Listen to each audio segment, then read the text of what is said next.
Hello there, wonderful viewers. Thanks for choosing this video from Fixit. Join Fixit on a journey of knowledge and creativity.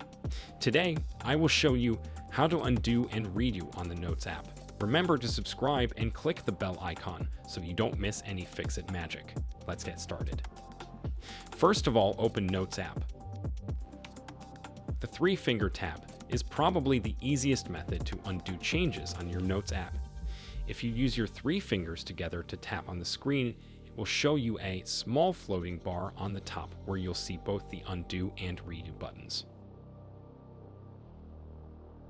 This does not undo texts automatically, but you can click on each button to control how many steps you want to undo or redo.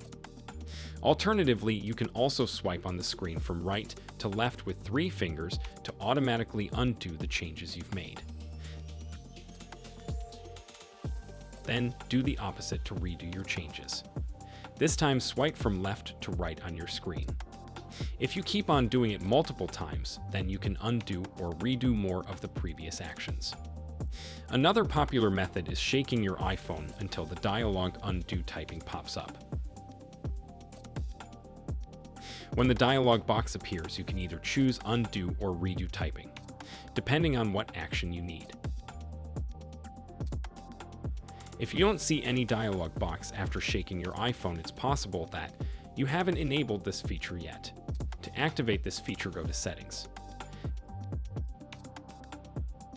Now tap on Accessibility and choose Touch. Then locate the Shake to Undo toggle and activate or deactivate this trigger as you prefer. Did this video help you?